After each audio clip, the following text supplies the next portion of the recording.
Can everyone see my screen? Yep. Cool. Well, first and foremost, thank you guys for taking your time to come listen. It really means a lot to me.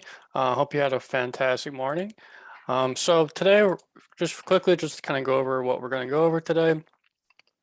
We're going to go over some pattern recognition, because if you kind of get the general patterns that happen very, very often, and if you're able to kind of spot them and recognize them, the next time that they set up, you're able to kind of actually, in a sense, utilize them a lot easier, if that makes sense, because these same patterns, such as wedges, double bottoms, double tops, head and shoulders, inverse head and shoulders, pennants, flags, like all these things happen every single day. It's very, very, very common. So if you're able to actually spot them the next time they set up, you can take advantage of that. And then what else we're going to do and talk about today is actually creating key levels that actually kind of work. Now, I do my levels a teeny bit differently, so it might look weird, but my levels have pretty high success. So first we'll do the levels, and then we'll go into the actual pattern recognition. So we'll just do a random stock. Just we'll do 2QQ, all right?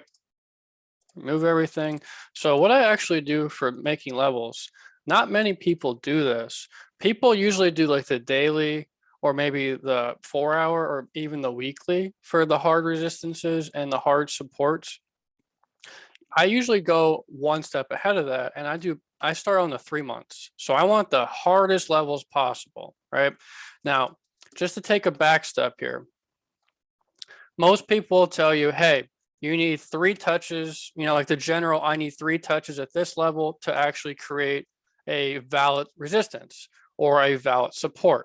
This is out the door when charting large time frames such as the monthly, the quarterly, the yearly, all that stuff. Because if you think about it, one of these bars is 3 months of price action. So you don't need 3 touches up here. Now, if you find something like that, that just kind of helps even more, that's solidifying an even harder level, right? Now, so obviously this is all-time high. So we would chart that. And then see, this is what I mean. We don't have 3 touches here, but this is a level because this is 3 months worth of price action. And if you look at it, this is right next to a psychological whole number, which is 402.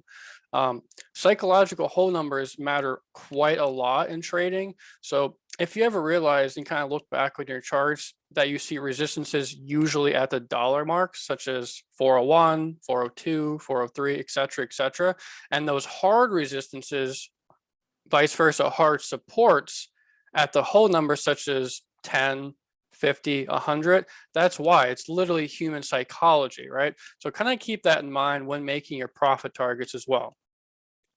So we have all-time highs, we have another level, and then here's another level right here, 381.45, and then here's the current 3 months candle, right?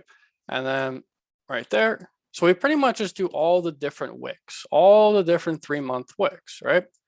Now, the cool part about it is it doesn't really take much time, and you already know that these levels are very, very strong and valid because these are all 3 months worth of time span, right?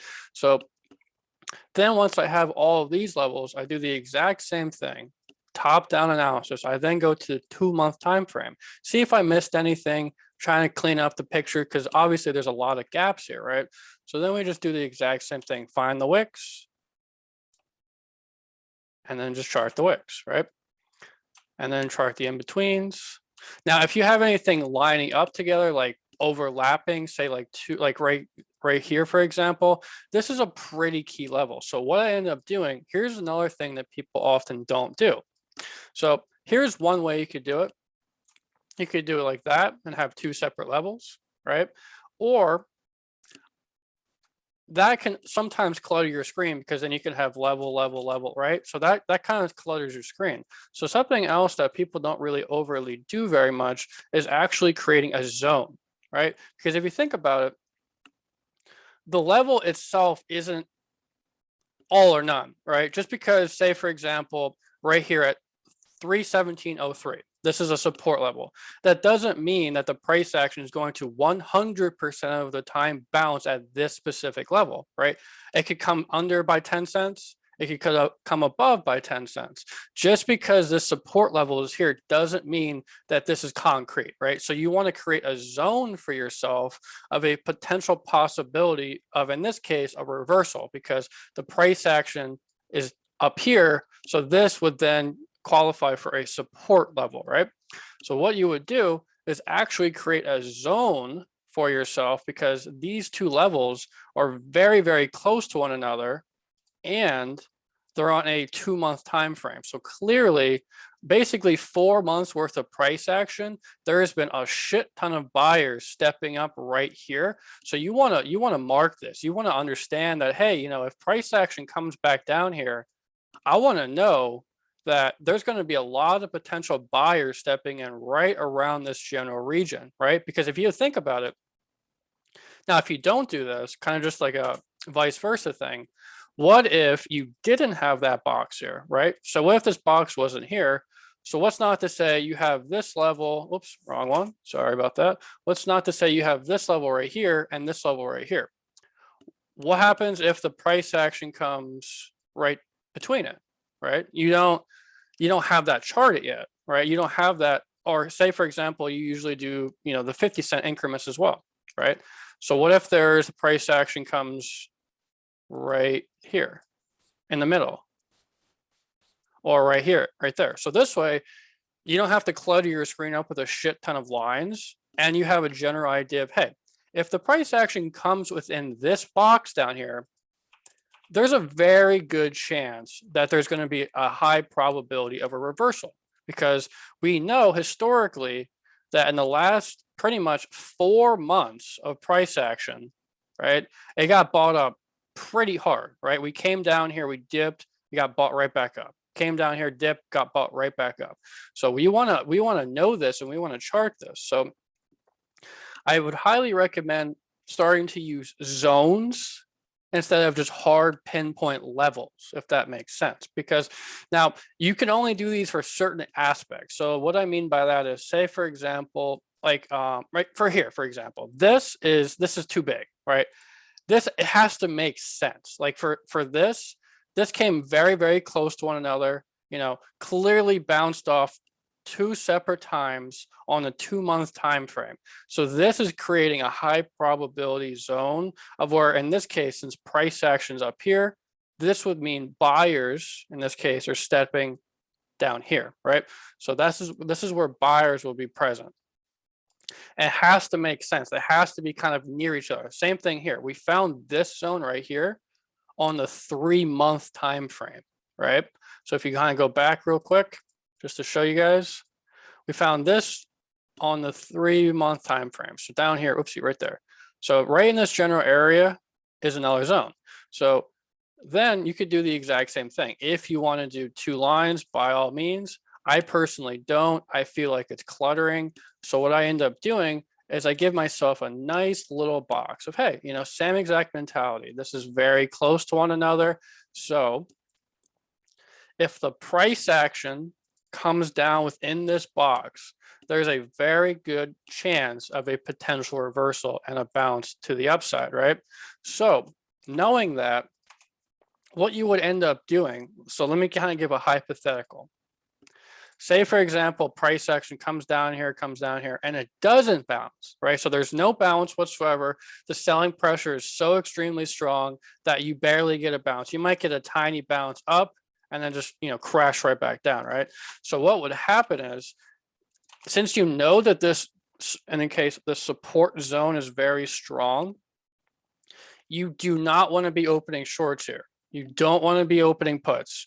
That is, it might look like a great idea to do because everything's just, you know, shooting down and everything's just plummeting. You don't want to do that, because if you think about it, you take a step back. Who are selling? Is it retail selling or is it institutional selling? More times than not, it's actually retail selling. So when retail sells, what happens? Smart money and the institutionals buy, right? So if you ever look at it and people are just kind of just hardcore selling, you kind of want to do the opposite. It might seem counterintuitive at first, but it's usually the right mentality to do. So when everyone's selling, abandoning ship, and just the price action is falling off a cliff, that's when big money actually wants to enter the market. They have their limit order set. They want to enter the market at a key prime zone for them, right? So kind of keep that in the back of your mind the next time that a stock is just jumping off of the cliff, right? So what I would suggest is if the price action does come into this valid box, the zone of probability of a reversal, I would not short this. I would only short it if it comes underneath of it, right?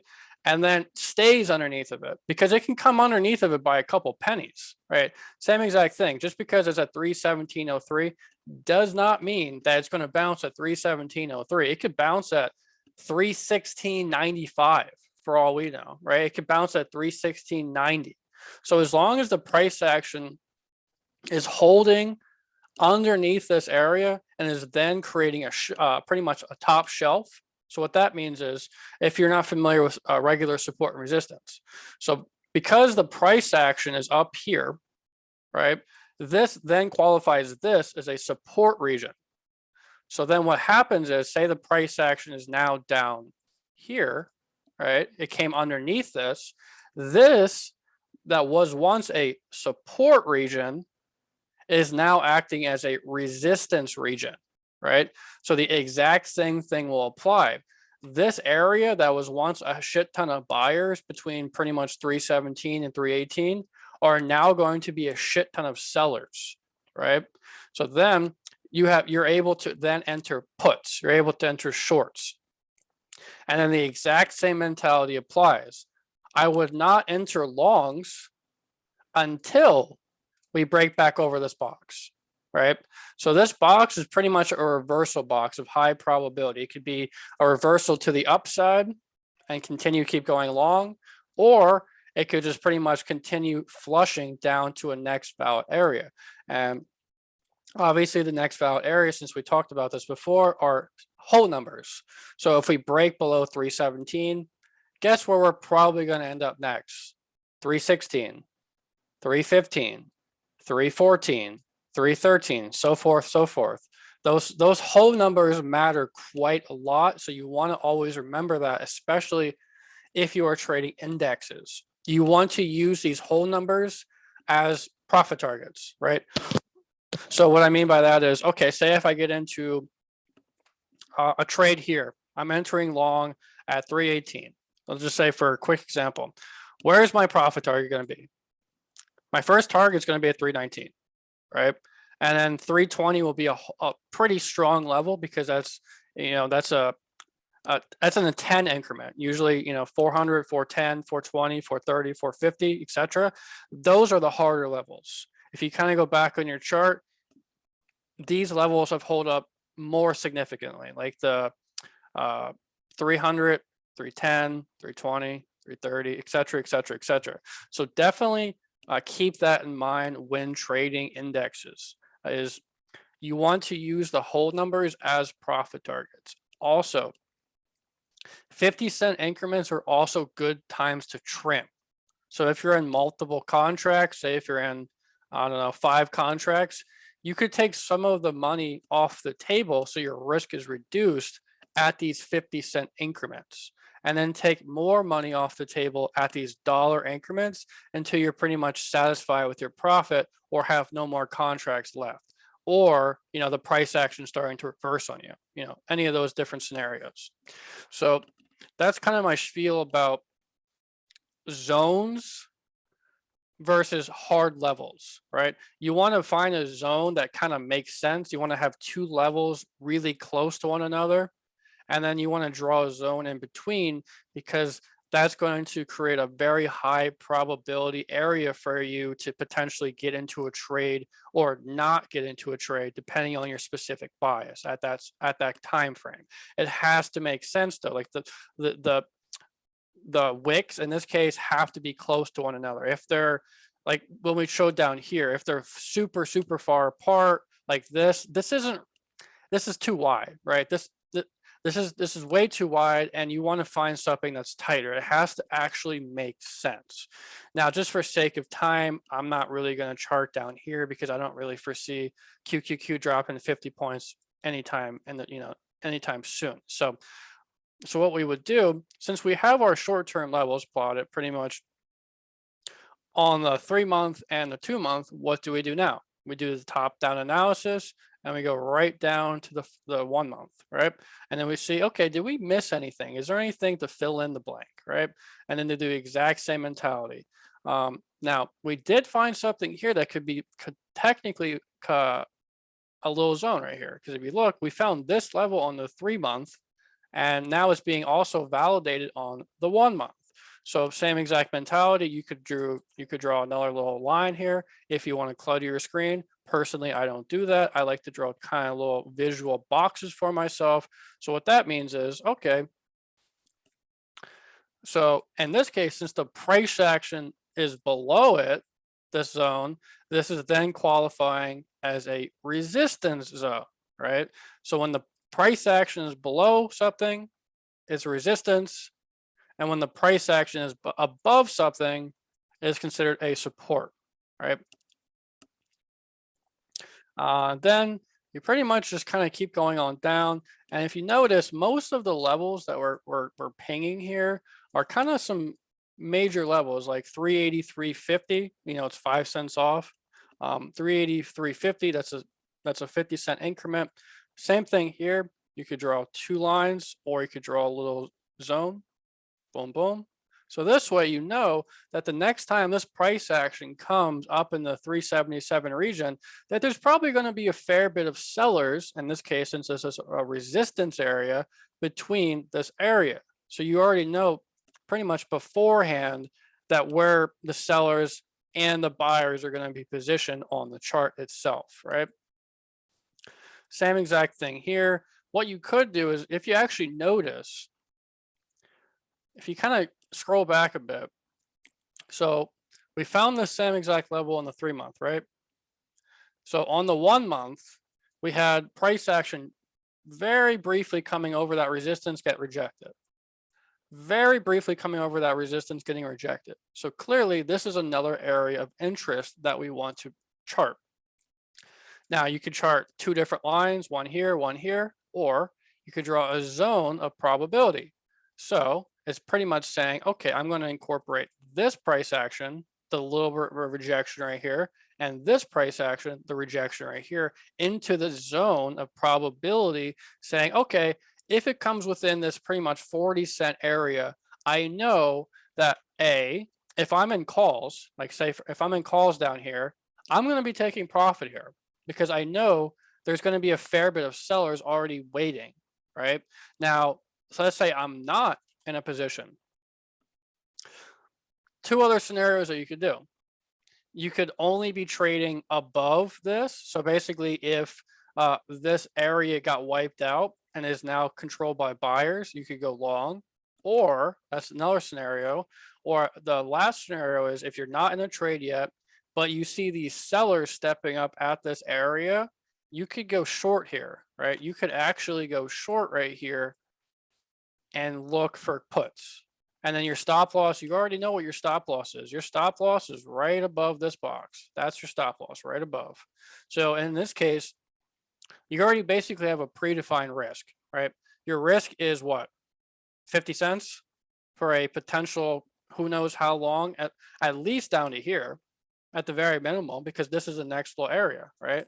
So at least down to there is the next real area. So you're basically risking about maximum 50 cents for a $1 move. So this is a 2-to-1 reward, right?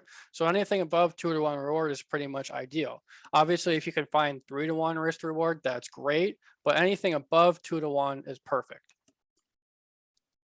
Then we pretty much just keep filling in the blanks with the wicks. And then we filled in most of the blanks already, right? So then down here, same thing here, right? So we would actually, in this case, I would want the top side. So I would want the 328.30 instead of this one, the 326. And I would actually put a zone right here. So People probably think this is a wide zone. This is about $1.50. Personally, I really don't think this is a wide zone because if I know beforehand that there's going to be, in this case, a lot of buyers stepping in here, why would you want to be short, right? Think to yourself that if you know that there's potentially going to be a lot of buyers here, wouldn't you want your zone being a teeny bit wider? So this way you're not getting just cucked if you're trying to short the market and you don't have this entire zone here and you try to short the market not realizing that there's a zone right here. You could get cucked. Honestly, you can lose money by not realizing the levels, right? So this is why it's very important to actually kind of get the big picture of everything and all the different levels. But that's pretty much the monthly. So if we scroll out, now we have all of our top side, 3 month, 2 month, and 1 month, right? So then this is where people actually start to chart themselves, usually doing the weekly and the daily. So this is when we become a teeny bit more selective, right? Usually, same exact thing we talked about a couple minutes ago is you want 3 touches, 2 or 3 touches to actually solidify and say to yourself, okay, this level, holds merit. So when we come below a monthly time frame, this is when that wants to actually happen. We want to be a little bit more selective with our levels, right? Because weekly, now sure, they do hold merit, but they don't hold as much merit as a 3 month time chart, right? So then this is where we want to be a teeny bit more selective and see if we can find things that are very close to each other. Because if they're not like for example, right here, this technically speaking is not 3 touches. But if you look at it, it's very, very, very close. It's within 20 cents, right? So what are we going to do?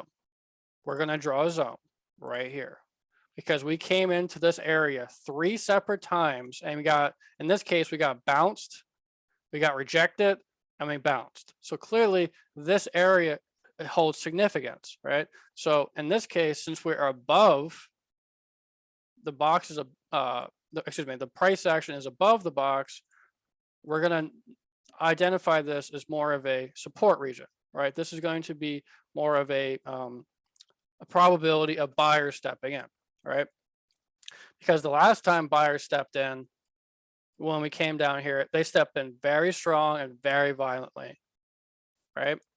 So now, just because it doesn't touch right on top of each other, 2 or 3 touches, if they're extremely close, like right here, like 20 cents apart, this is, especially on the weekly time frame, I'm going to count this. They don't have to be overlapping each other for a perfect scenario, because in stock trading you're not going to get a perfect scenario every single time. Sure, you might get some textbook scenarios, but oftentimes it's not going to happen like that. So you just have to be okay with that, right?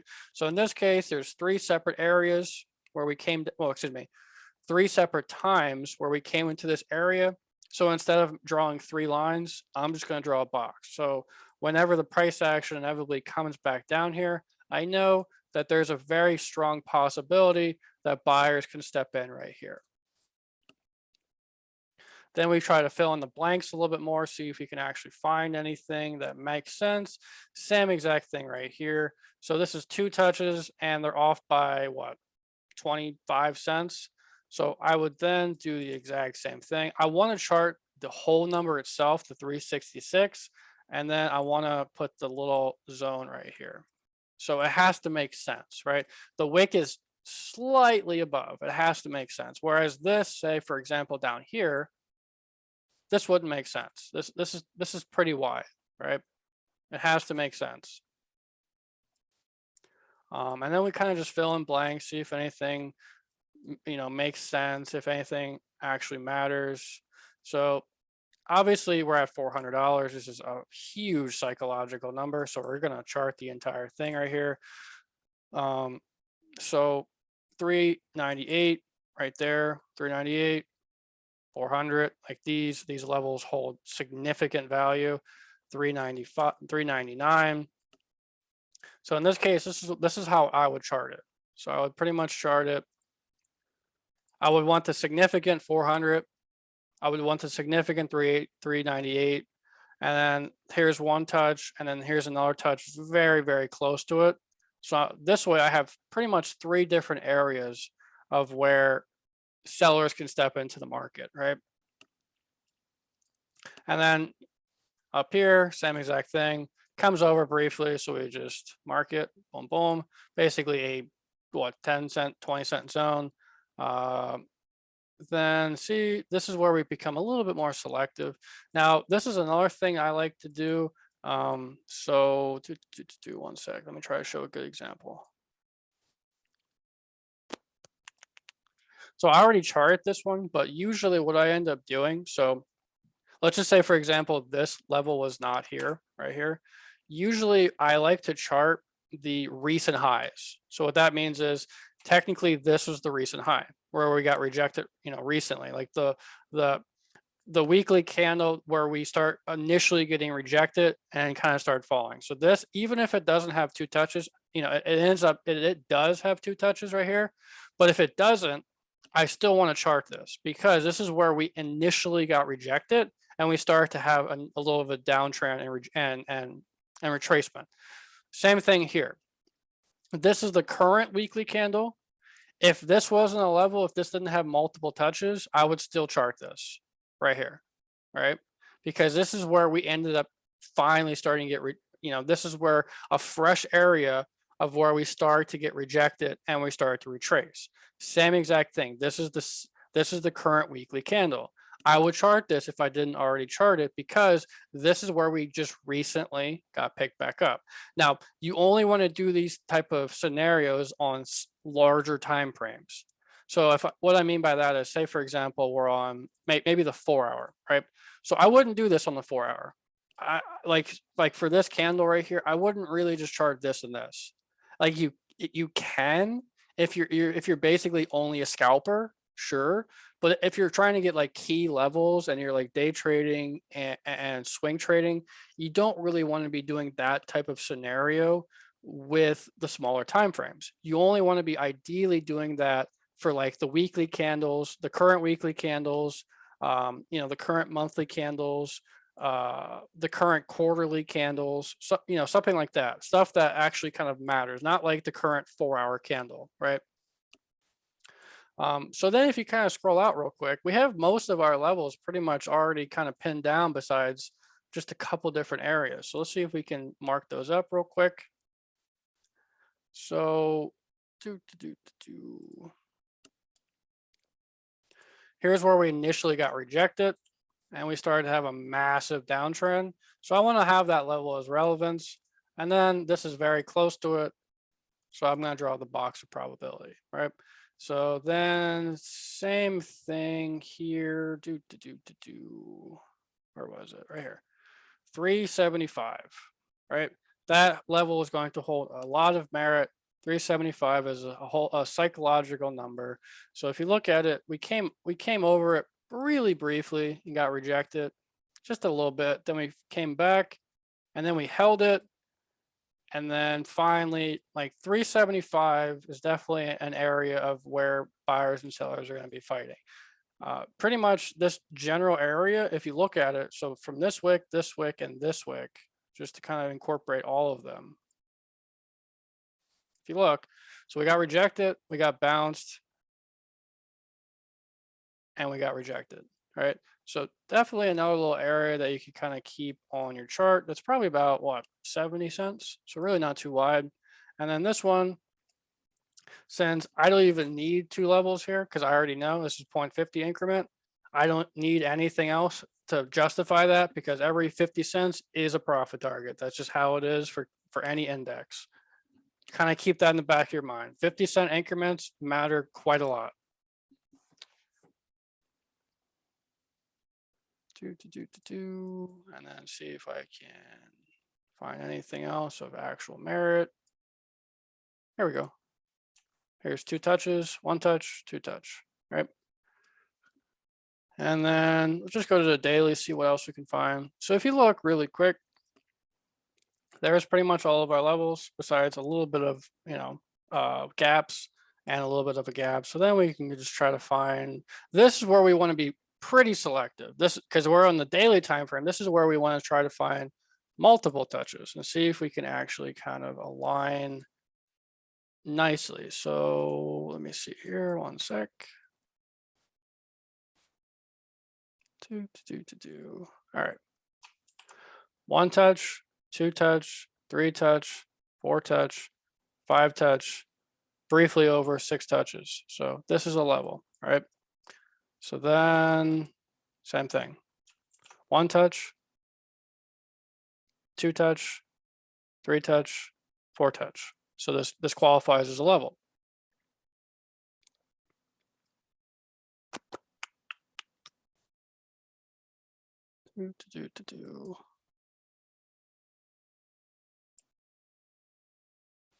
Now this is a 50-cent increment. One touch, two touch, three, four, briefly came over, five touches. So that is a 50-cent increment where people are stepping up. And same thing. So this is a whole number, 365. Doesn't have to be exactly 365, like we said before. It can be a couple cents over, it can be a couple cents under. One, two, three, four touches. So that's another one, right? And then anything else that looks ideal. One, two, three, four. So you kind of get the gist, right? Just to do time's sake, you kind of get the gist. So what we end up doing is, just to kind of recap, we start on the large time frames. We try to find the big, huge numbers, the huge candles. We get the wicks, wick, right? Then we fill in the blanks with the 2 month, with all those wicks, fill in the blanks with the monthly. We only need one touch, don't need multiple. Now, when we come down to the weekly and the daily, this is when we become a teeny bit more selective. We want to see at least 2 touches, minimum 2 touches in that general area. Now, it becomes even more selective when we come lower. Say if we're on the 10-hour or the 4-hour, then this is where we want to be very selective and get 3 touches, right? So what that would look like, just to kind of do sense of, one sec. Truthfully, I usually don't chart on the 4-hour. I kind of stay on the 6-hour and above. So just this is something that I actually would do. See if I can fill in a blank up here.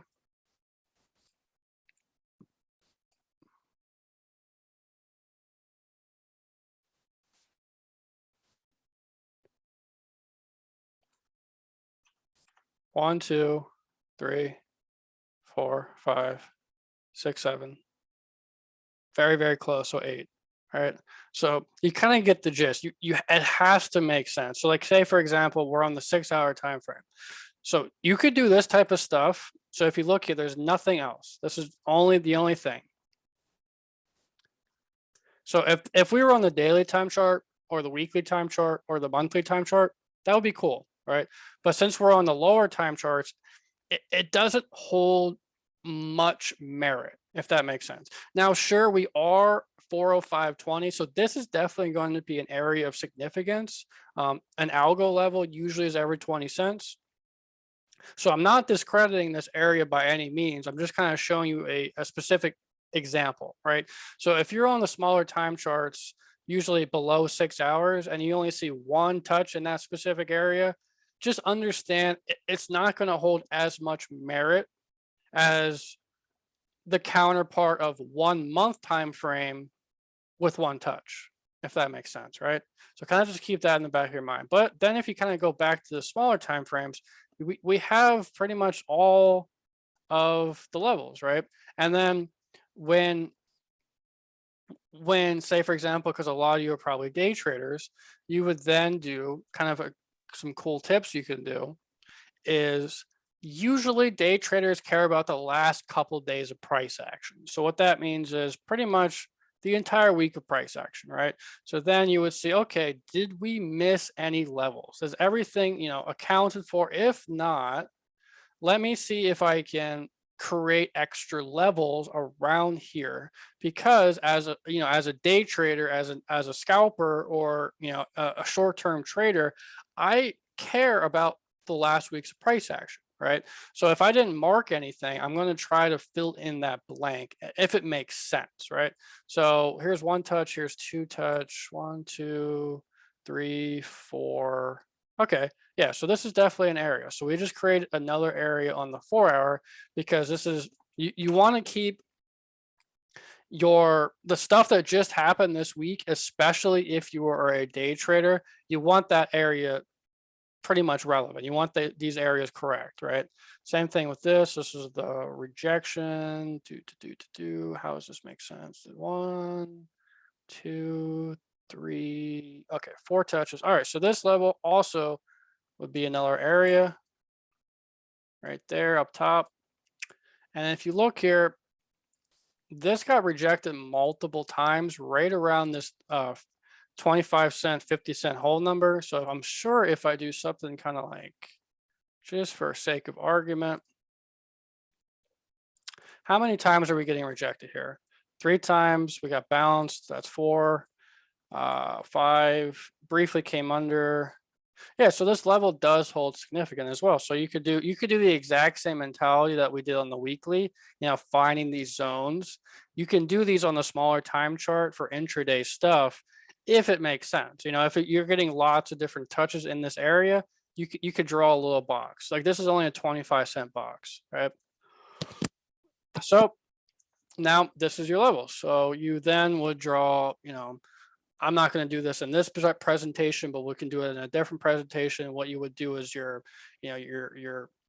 supply and demand. You would find your supply and demand imbalances. You would find all your trend lines. You would find all your pattern recognitions, everything like that.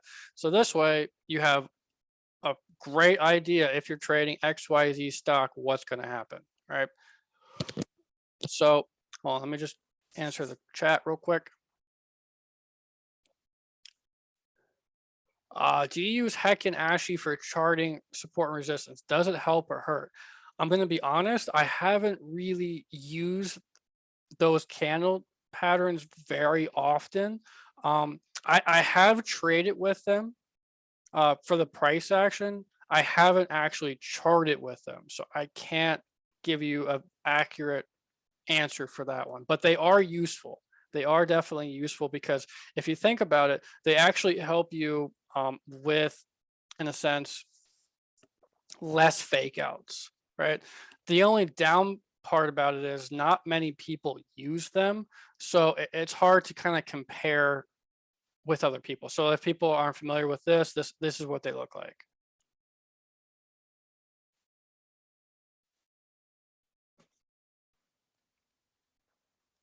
Hold on, let me answer some other questions.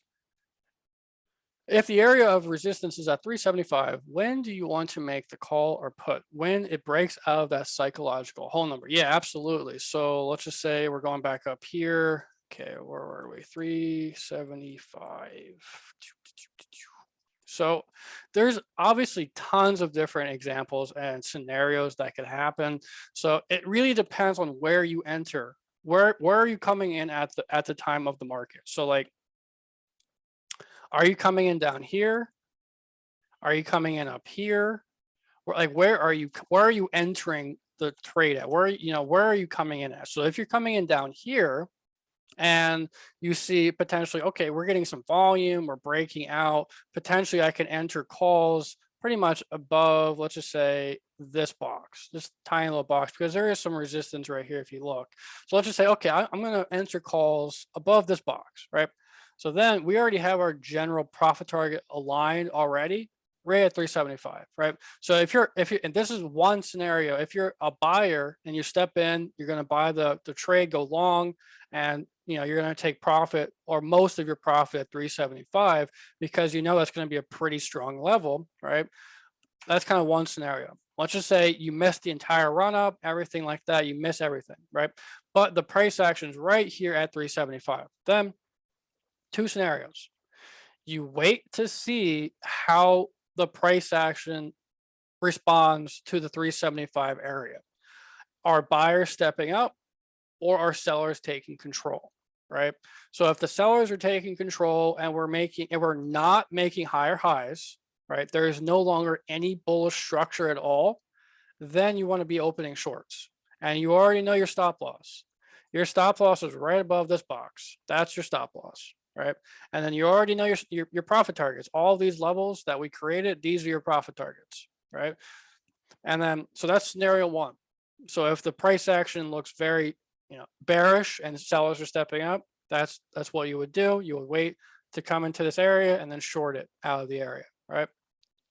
Scenario two is, okay, we're pushing through 375. There's some huge catalysts in the market, a shit ton of buyers stepping up, great sentiment, blah, blah, blah, blah, blah. So then if you want an aggressive entry, so I'll give you an aggressive entry. If it's making higher highs, so what that would look like, kind of like, high, higher low, higher low, higher low. Yeah. So it's in a bullish structure, right? If it's in a bullish structure inside of this box and every dip is being bought, all the bulls are stepping up, that's an early entry. You can enter inside of this box, right? But you have to understand that you have a probability of getting rejected. So you have to be understanding that if you enter early, you do not want to be sizing in fully. You want to size in maybe like a quarter of your size, a third of your size, maybe a half of your size. And then when the actual price action inevitably potentially, breaks through, then that's when you size in fully, right? So that's scenario one. Now, if it doesn't look super duper strong inside this box with the price action, then you would wait until we come above the box and reclaim it. So the buyers, so this once resistance is now becoming a support. So when it becomes a support, that's when you want to buy, right? And then same exact mentality, flip-flop, your stop loss is right underneath, right? So there are multiple different scenarios depending on where you want to enter and your specific buys at that moment. 1 second. When do you feel like it would be information overload, support and resistances, boxes of probability, supply and demand? Do you ever feel too cluttered? No, not really, actually, because if you look at it like on, let's just say on the daily time chart, it looks kind of cluttered, kind of. But if you look down like the hourly, it doesn't look cluttered at all. This is very manageable and pretty simple, right? Same thing, 15 minutes. This is not cluttered whatsoever, right? Now, I'll even give you some examples. So like, let's just say, now this isn't actually, I'll do a real life example. All right. So let's just say, okay, here is a supply zone. Now this is just an example. I'm not trying to do full stuff here. And let's just say, okay, here's a demand zone, supply and demand. Okay. So then if you scroll out, yep, still really doesn't look that bad. And then if you look on the smaller time chart, it looks very, very manageable, right?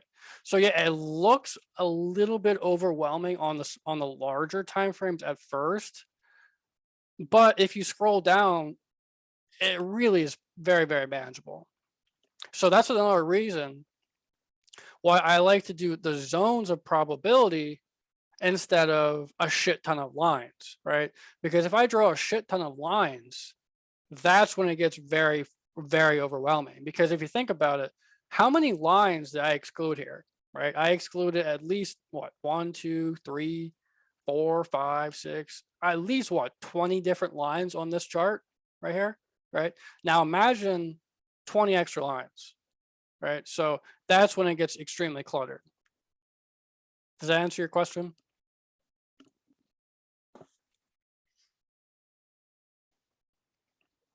Awesome. So do you guys have any questions about how I like to make my levels? My thought process, anything like that before we get into the next little topic? I know I ran a little bit over with the level making process than I wanted to, but I wanted to kind of, make sure that you guys understood how to actually kind of make proper levels, because people love to just say, oh, 3 touches. Sure, but no, in my opinion. Like the way I like to do my levels might take a little bit longer to do, but you have a lot more information. I make my levels usually once a week. So, um, so let me kind of backtrack that really quickly. So for support and resistances, we're only talking about support and resistances here and zones of probability. I usually will create them once a week. So like if I'm doing my weekly newsletter that I make every weekend, I'll refresh all of these levels and start again. Now, if we're talking about supply and demand, entirely different thing. I would then refresh those every single day. So like if a zone got invalidated today, let's just say well here's a good example. So this is a demand zone right here. That's a demand zone, right? So it got touched pretty much it got touched multiple times here. So I would then pretty much get rid of this area or just mark it as very weak. So I found out on what was that, 2-hour time frame? No, it was 1-hour time frame. So I pretty much do something like this. Okay, 1 hour, week, weekend type of thing, right? So because I know that the price action already came down here multiple times, that most of these buy limit orders that are sitting here are gone, right? So it's definitely weakened. Now, the moment the actual price action themselves breaks through and pierces this box, that's immediately when it's invalidated and you get rid of it. So just, I want to kind of clear that up. Supply and demand, you refresh as often as possible the moment it becomes invalidated. Whereas support and resistance, you can keep up for a couple of days or a week. Ideally, you don't really want to have it more than like a week or a week and a half, because then you're basically just making a shit ton of lines, and that's when it becomes like super cluttered, honestly. Hold on, I may ask any question. One sec. Do you use parabolic SAR indicator and 200 EMA? Parabolic SAR indicator I do not use. 200 EMA I use very often. 200 EMA is actually very strong. I use it for intraday, I use it for swing trading, and I use it for scalping. So if you're not familiar with the 200 EMA, I highly suggest putting that on your chart. Same thing with the 300 EMA. 300 EMA is usually often slept on, but is another very valuable one.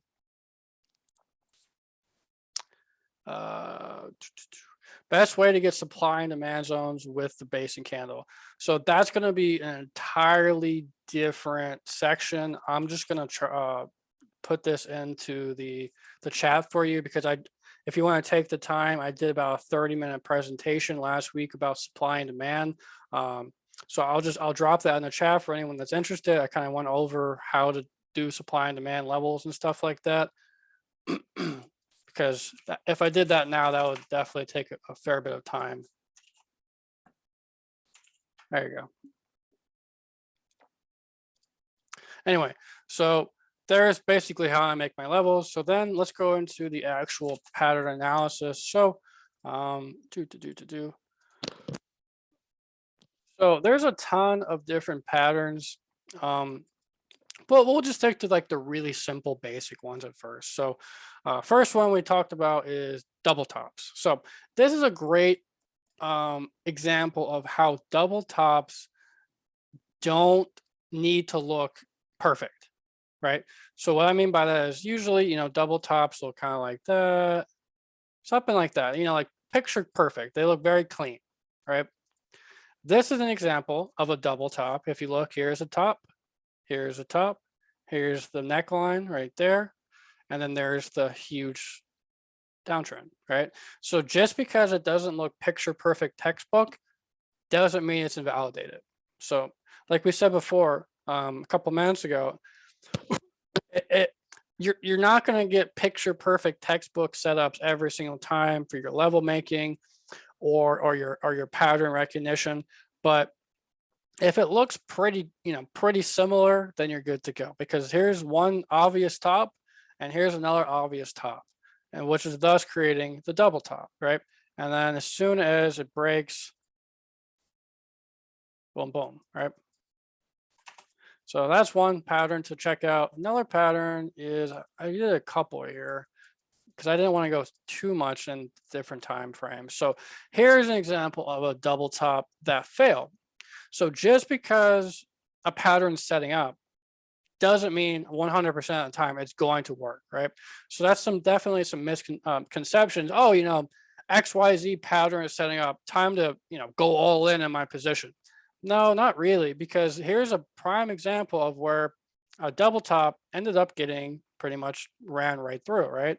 So here's the one top right here. Here's the other top. Here's the little neckline. And then we got broken through and we pretty much entirely invalidated the double top, right? So double tops, the way I like to think of it, it's just kind of like an M in a sense. It looks literally just like an M, right? So like that's a double top, whereas a double bottom looks pretty much just like a W, right? They happen very, very, very, very often. So this is the one that you need to like recognize, because when you recognize it, you're able to capitalize on it, because they happen extremely, extremely often, right? So then ended up having a failed flag breakout. I mean, we had a slight breakout, but it wasn't anything major. Here's the flag. Well, excuse me. Let me go slower. Here's the pole. Here's the flag consolidation. And here's the, not really much follow through, but we had a teeny bit of follow through here. So usually if people aren't familiar with flags, they look pretty much like this. They have a pole. So pretty much a lot of momentum, a lot of volume. Now this is for bullish and bearish, right? It can look either way. So here's a bull flag, pretty much something like this. And bear flag looks exactly the same, just flipped upside down, right? Same exact mentality. You have a shit ton of volume coming through, making the pull, then the consolidation, consolidation. Then usually a really cool thing to do is you want to actually be mindful of that pull and use it for your profit target, right? Now, this can happen picture perfect sometimes, or it can happen kind of sometimes, but it gives you a very good idea of where your profit target will be. So whatever that pull is, like technically speaking, it would have been kind of like something like that. It didn't work out, it failed completely, but usually you would take the poll, you would kind of clone it and then put it right above the breakout area. And that's your profit target. So that's kind of my spiel about flags. Flags are another thing that happen very, very often. Flags and pennants are exactly the same. The only thing different with the pennant is it's kind of like, more closed, right? Pennants and flags, basically interchangeable. They just look a little bit differently. Another one is a double bottom. So it looks just like that W, right? And then you would actually trade it. So there's two different ways to trade it. If you want the early entry, it would be pretty much right around here. Once the bottom is starting to form. If you want a safe entry, it would be up here when you're above the neckline, right? And kind of the same mentality applies with profit targets with the overall double tops and double bottoms. So what I mean by that is, okay, so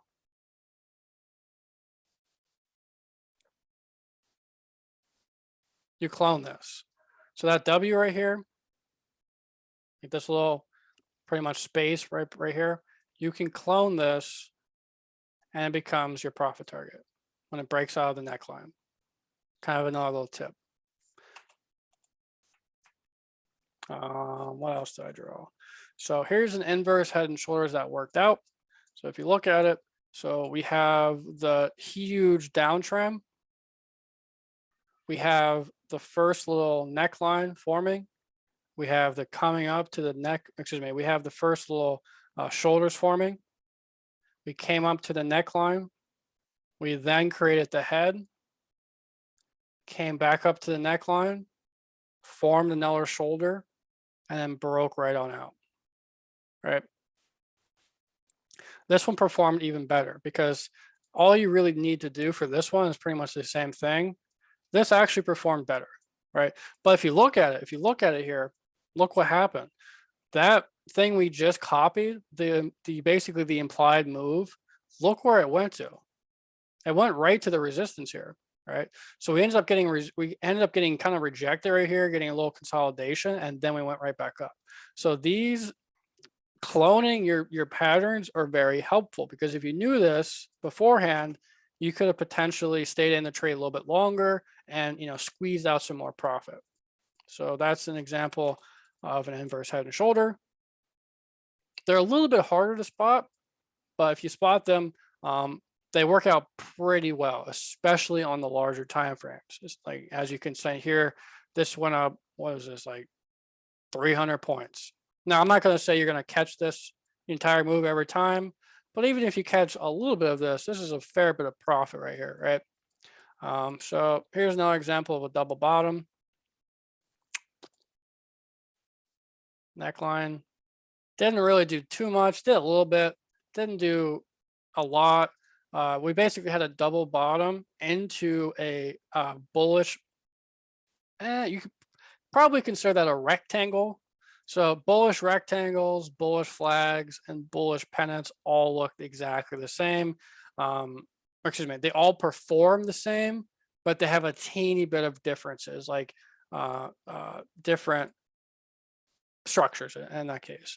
Anyway, so we ended up actually coming to a flag, pennant, rectangle, whatever the hell you want to call it, had some consolidation, and we didn't do anything. But if you look here, we actually had 3 powers in one. So double bottom, pole, pretty much kind of like a rectangle and or pennant.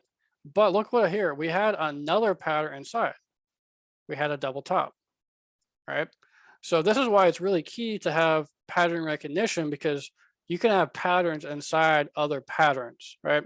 So we failed the breakout to the upside, but we formed a double top inside of it, and we went right back down, and then actually formed,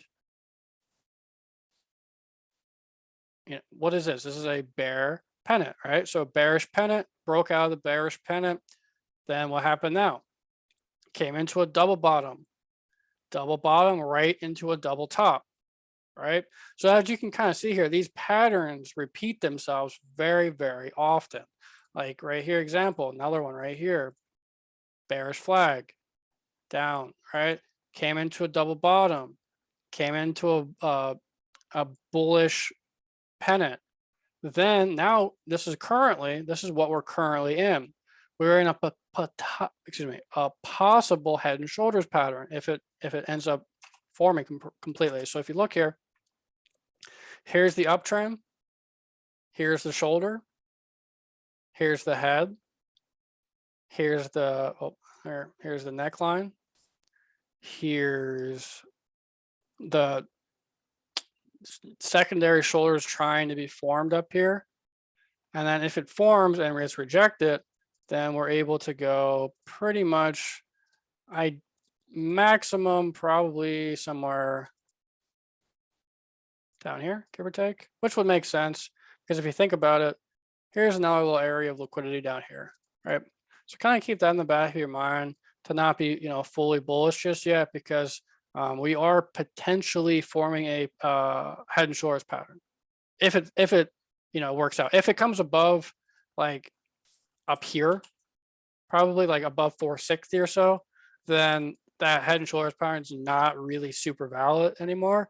But we are potentially trying to form another shoulder right now.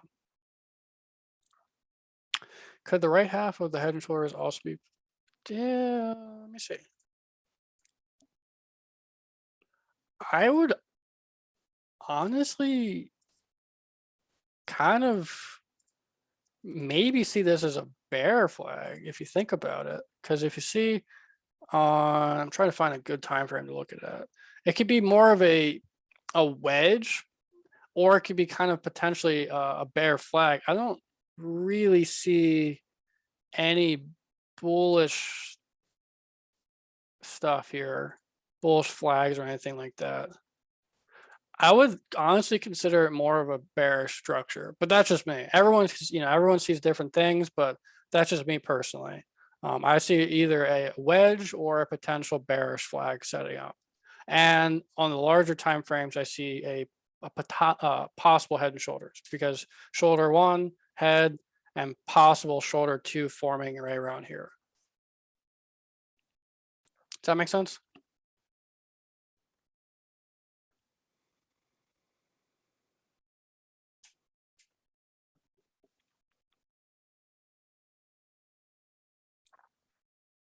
Awesome. Now, that's pretty much my spiel on pattern recognition. I could definitely go longer and longer, but we've already been on call for about an hour and almost a half, so I don't want to take up too much of you guys' time. Do you guys have any questions at all before we end the session? Anything you want to talk about? Anything you want to chat about real quick?